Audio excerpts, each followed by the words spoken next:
making noise over here? Tube's busted. You broke it? No, I didn't break it. Oh man, he broke it. Okay, we are about to load up for Irwindale here. Feels super weird to have a home round because I haven't had one in a few years now. And the last round we had to drive through ice, rain, snow, and crazy wind to get to. And this one we got to drive 30 minutes down the road to Irwindale. So yeah, it feels kind of weird. Car is ready to go. New clutch, new slave. Actually rebuilt slave, new master cylinder. Hopefully that's all our issues that we had in Texas. And hopefully we're all good at Irwindale. So we're gonna load this bad boy up and putt on over there. Why are you breaking my bike? That's hazardous. Well, we are here at Irwindale Speedway, the House of Drift. Car is looking good. Team's over there chilling. We're pretty much done setting up here. We're gonna get some food and head home, get ready for tomorrow. Yeah, it's gonna be a weird event here at Irwindale. It's gonna be the first time in, shoot, 15 years that I've been here with no spectators. You know, it's been a packed house for a very long time, so it's gonna be weird without the crowd screaming in the background there. So yeah, we're gonna get ourselves ready and get on it tomorrow. Out here, getting ready for practice right now. Gonna toss the GoPro in the car, try and get some shots of our practice laps. Everything good to go. Tire pressure's checked. We should be good.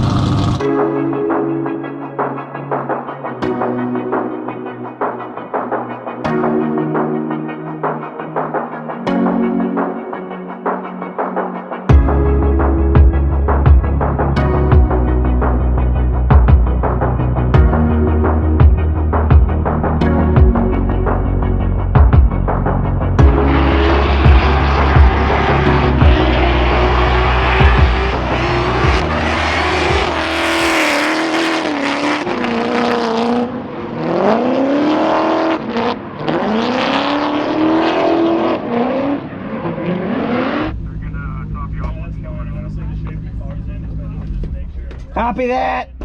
Oh. I can hear you actually through here. Oh, yeah, yeah. And I could probably talk to you. Can you hear me? Can you hear me?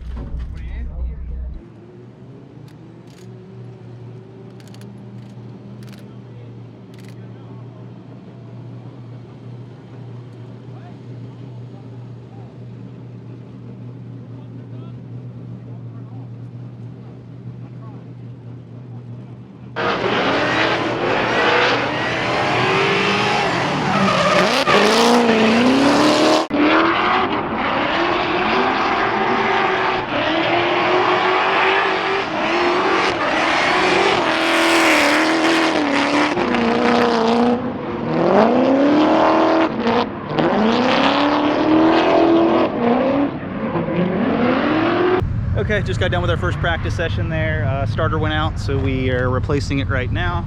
Just got the old one out, putting the spare one in right now. And hopefully we're good for the next practice session. Until then, peace.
That's what I got. Okay, practice day is done here. Everything went pretty good with the driving, not so good with the car. Either the clutch is slipping or the diff is slipping, something's slipping. We just put a new clutch in it. I just pulled the clutch inspection cover off. Everything looks fine in there. Not 100% sure what's going on, but as we're clutch kicking into the bank in fourth to do the feint, it's not coming out in the opposite direction, much like it was doing in Texas when we had a bad clutch. It started doing that towards the end of the final practice session, so don't really know what's going on. Gonna come back tomorrow and try and figure it out. Luckily we have all day tomorrow to figure it out, so we're gonna put some hands on the car and try and see what's going on. Other than that, we will check back in mañana. Watch some Pro 1 stuff, see who wins. Who's gonna win? Quick update here. We just replaced the crank sensor, and it seems to be doing better than it was. It's not stalling out at sort of low RPM launching off the line, and I was able to warm up my front tires without it stalling out, so that was pretty cool. It's still stalling out when I abruptly lift off the throttle, so we don't really know what that is yet. Hopefully we're all good for tomorrow. We just got to pray and send it. I'm gonna go ahead and replace the coil relay right now, just because we're using our old headlight relay. Actually, we swapped that over to get the car working because I didn't have any spare relays. So I'm gonna replace that, and hopefully we're good. We'll find out tomorrow when we go to clutch kick into the bank, I guess. Okay, it is Saturday. We're getting set up over here, loading up the truck, getting the toolbox out, getting all ready for our practice, and then top 16 competition. We got a bye run to top 16 again, so pretty stoked on that. Yeah, hopefully the car works and we do good. And not a whole lot of people know this yet, but this is the last event of the E30. So checkers or wreckers, let's send it.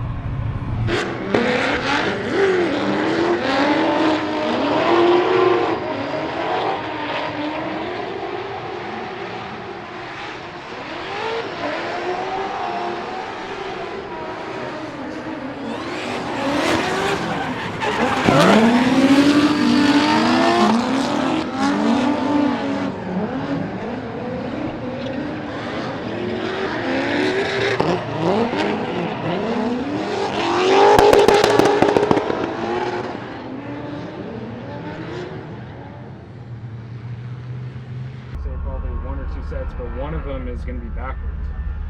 Yeah. Which I don't think is going to be an issue. No, I don't think so either, but... Because they put the grooves in for the rain. Yeah. No, we'll leave the 265s on. I'll end up driving harder during competition either way, so that grip being there is probably not a bad thing. To be honest. I always end up pushing it that little bit further, so... And then you want to swap out the fronts before comp too? We'll take a look at them. Okay. They feel all right.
I just got done with the first practice session here.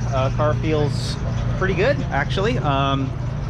It wasn't doing weird stuff feinting into the bank anymore, so we're just gonna send it here for top 16. Top 32 is going on out there right now, and around 5 o'clock we're going to head out for top 16 intros, and 5:30 out for competition. So hopefully it all goes well.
Andy just pulling right back to the line, it looks like he had an issue. So I don't think that's the case. If he was kind of going to boycott or, you know, say like, hey, he impeded.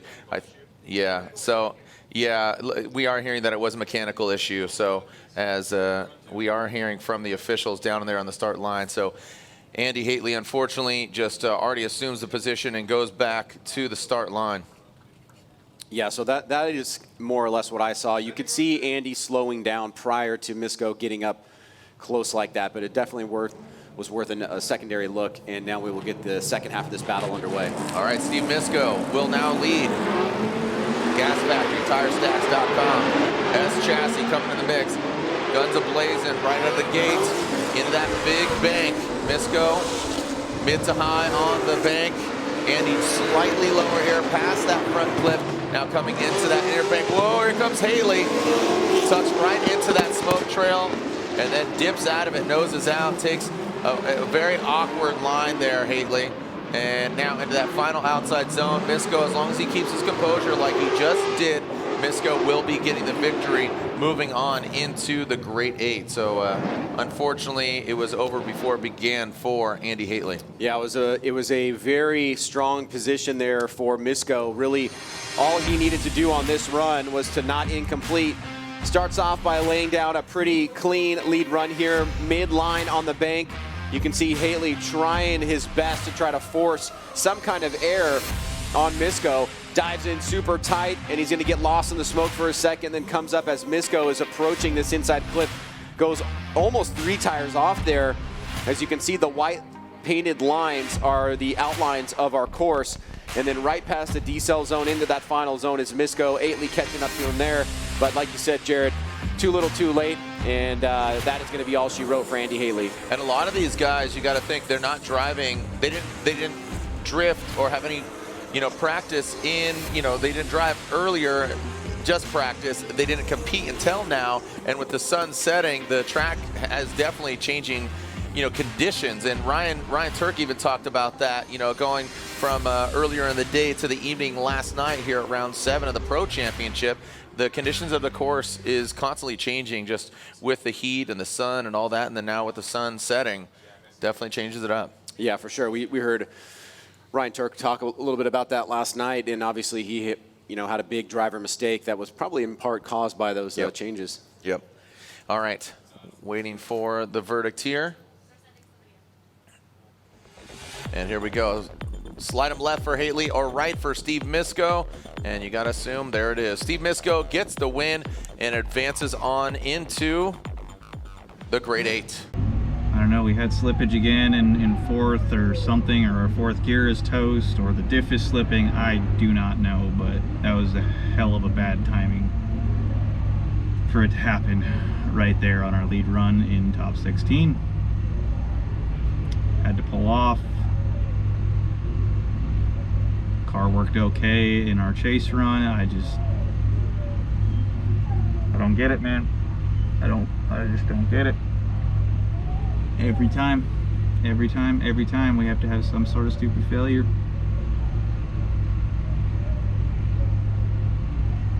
And this is the last event for this car. I really wanted to do better than this, guys. I really wanted to do better than this. Check back in later when I'm not so depressing.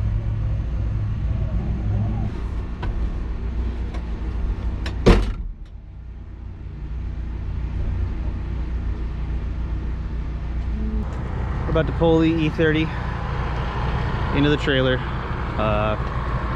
for its last time at any FD event ever. Kind of a sombering moment here.